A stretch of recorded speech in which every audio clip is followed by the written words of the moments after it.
Hello. Today I have this book called Uzumaki, and I'm not going to hold it up the whole time, it's very heavy, but I want to talk about this book because of the artist, Junji Ito, and I want to talk about him because I love how he's able to create such a powerful emotion within the reader, whether it's through his graphic line work and the images he can create with it, or his more abstract concepts like envy and obsession that often end up as the fatal flaw of his characters. So this is Junji Ito, and he was born in 1963 in Japan with his older sisters who developed his initial interest in the manga genre. This is where he began to draw his own characters as a child and his own comic panels too. As an adult, Ito trained to be a dentist before becoming an artist full-time as he found balancing the two too much work. Ito also mentions memories of his childhood in several interviews with particular memories of how they influenced his characters and his artwork, with a particular memory of his journey to the bathroom. So in order to get to the bathroom or the outhouse, Ito would have to walk through an underground tunnel with a dirt floor. And unsurprisingly, with this dirt floor came quite a lot of creepy crawlies and bugs. So because of this, Ito often found himself trying to avoid all these bugs and creepy crawlies wandering onto his feet, especially during the night. And because of this, it understandably created some fear around bugs for him. So, growing up in Japan, Ito took inspiration from several notable Japanese authors and artists, like Hideshi Hino, but he also took inspiration from Western creators like H.P. Lovecraft. Whilst Lovecraft didn't publish art, he described his visions extremely vividly as these unimaginably unsolvable creatures.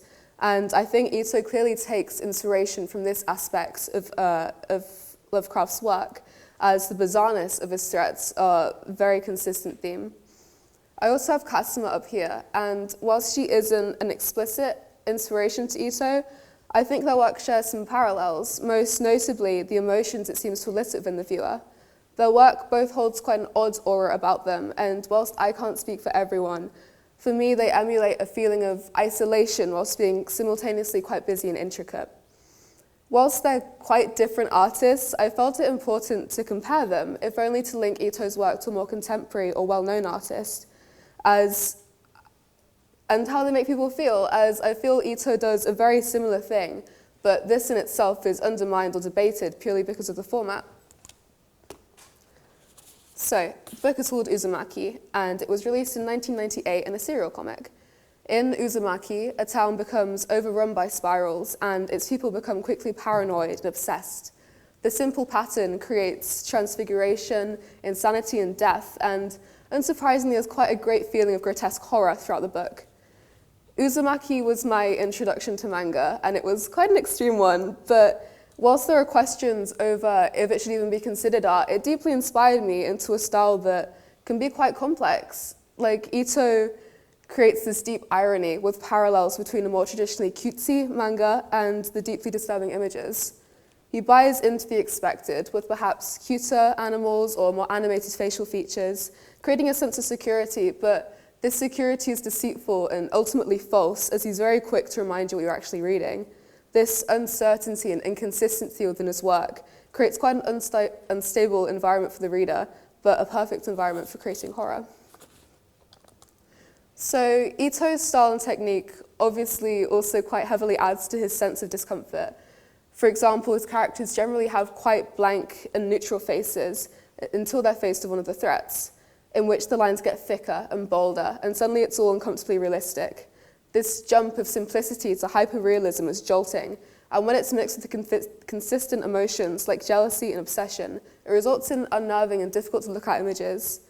Ito's color scheme is also entirely black and white, like most manga, but Ito uses this to his advantage. It makes it a lot easier to create the more blank expressions, but when any texture or features are present, they look out of place and subhuman, and it almost makes it feel like it's crawling up the page towards you. So Ito creates very human themes, and this allows him to prey on people's everyday lives by adding small and familiar feelings and locations like traveling to work or school, but then he smashes this illusion of normality and reminds the reader that the subject of the book is horror.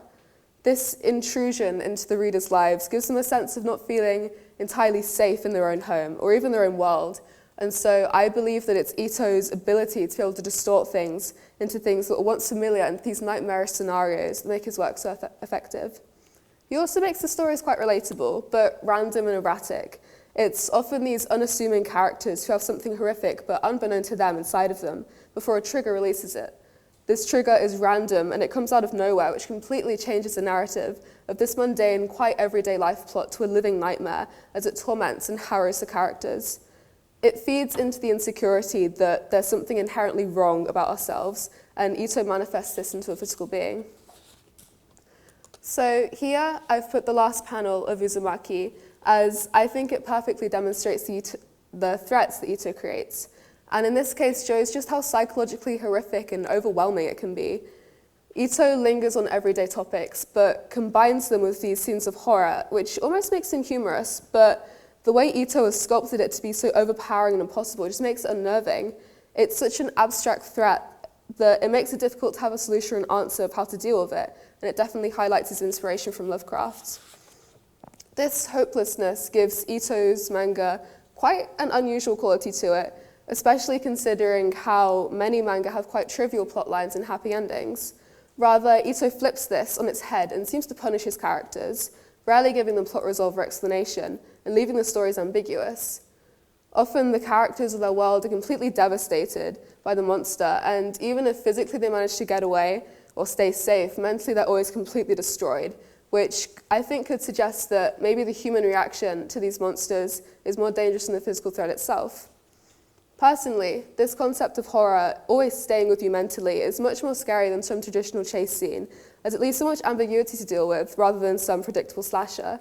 This ambiguity, again, is more of a rare concept in the horror genre, because let's say, maybe you're the main character in a more traditional horror film, being chased by a savage axe murderer.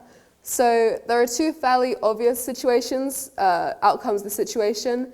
If you live to tell the tale, you've gotten away, or you're chopped up and killed. So obviously the main fear factor here is what's going to happen to you if this murderer catches up, and so survival and getting away is the outcome at any cost.